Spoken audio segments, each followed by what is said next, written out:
Welcome to this week's Ironhorse Report. I'm Army Sergeant Kyle Flieger. This week, Staff Sergeant Kelly Collette takes us to Farat Training Center, where former Sons of Iraq are transitioning into the Iraqi police.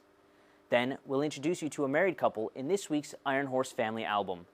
And we'll bring you a moment of valor. But first, Specialist Daniel Turner shows us a Veterans Day re-enlistment ceremony at Camp Taji. Foreign and domestic. I will bear true faith. In a show of selfless service, 130 Stryker Brigade soldiers came out to Camp Taji, Iraq to re-enlist in a mass re-enlistment ceremony on Veterans Day. Stryker Brigade Career Counselor, Staff Sergeant Derek Urals, says these multinational division Baghdad soldiers with the 3rd Brigade Combat Team, 4th Infantry Division, are special, and they want to keep them around. Retaining our Army soldiers is what we do. We retain America's sons and daughters because they are the best, the brightest, the greatest generation. Military policeman Specialist Anthony Hobbs says he loves the Army and chose to re-enlist to see what opportunities arise in the future. But today was more than just a re-enlistment ceremony. Well, it's Veterans Day, and it's kind of a thank you to all those veterans that died for our freedom, that we can, do the things that we do, especially in America, for the freedoms that we have. We are the greatest country in the world, and it's because of veterans like that we are the way we are now.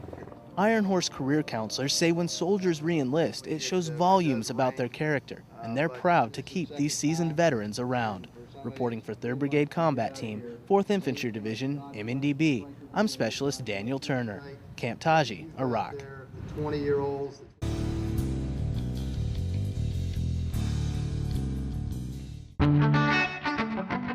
Hi, my name is Captain Jonathan Johnson, and this is my wife, Elizabeth Johnson, and we work with 4th ID. We got married in October of 2007, about a month before we deployed on this deployment. It's been a pretty wonderful experience. He's helped me keep my sanity. We both have pretty hectic work schedules. I'm usually gone in the morning before she gets up, and I'm usually down before she comes back. So it's it's great. We get to spend enough time together to enjoy each other.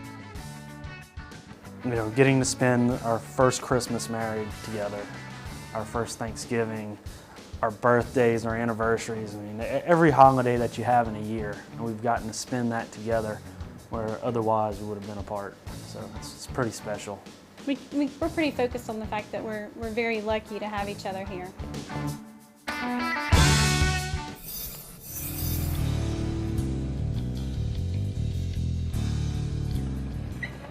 The Sons of Iraq have played a vital role in Iraq's security mission, but now they have disbanded, and many of them have been given a chance to assimilate into either the Iraqi Army or Iraqi police. The 18th Military Police Brigade is partnered with the Iraqi police at the Farat Training Center to assist them in their training. Staff Sergeant Jacques Hayes of the 223rd MP Company, 18th MP Brigade, talks about how the Sons of Iraq have been transitioning into the Iraqi police training program. Well, they're transitioning very well. It's a slow process like everything. When they first came in, they were very quiet, very disciplined, very organized. When they got their uniforms, when they started training, they have snap, crackle, pop. It's very easy for them. I've been very impressed with their discipline and their performance. They're willing to learn.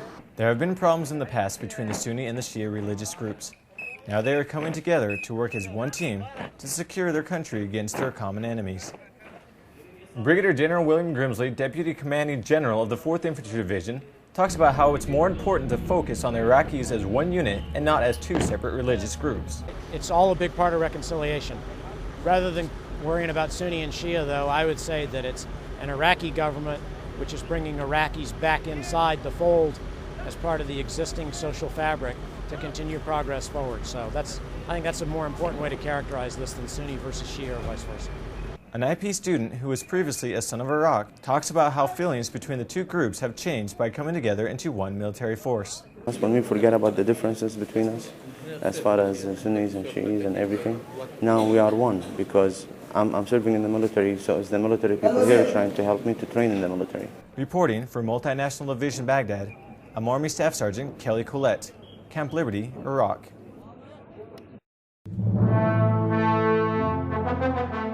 On 3 separate occasions, 1st Lieutenant James Gallagher used his exceptional skills as a platoon leader in 1st Battalion 64th Armored Regiment. to lead his men against a determined enemy. He led his platoon through intense fighting in Sadr City, facing small arms and rocket-propelled grenade fire before destroying 7 enemy combatants. Later, Lieutenant Gallagher's vehicle was struck by an explosive form penetrator, wounding everyone aboard. Despite his injuries, he assessed his crew, sent up his report, and continued his mission. Finally, when Lieutenant Gallagher came under enemy sniper fire, he maneuvered his vehicle to engage the sniper and provide cover. After eliminating the threat, Lieutenant Gallagher provided transport for a wounded soldier, and again continued his mission. For his outstanding leadership, First Lieutenant James Gallagher was awarded the Army Commendation Medal with V device for valor. Well, that's going to wrap up this week's episode of the Ironhorse Report. Of course, you can always watch this episode or any other episode of the Ironhorse Report by logging on to www.hood.army.mil/4ID. Reporting for Multinational Division Baghdad, I'm Army Sergeant Kyle Flieger.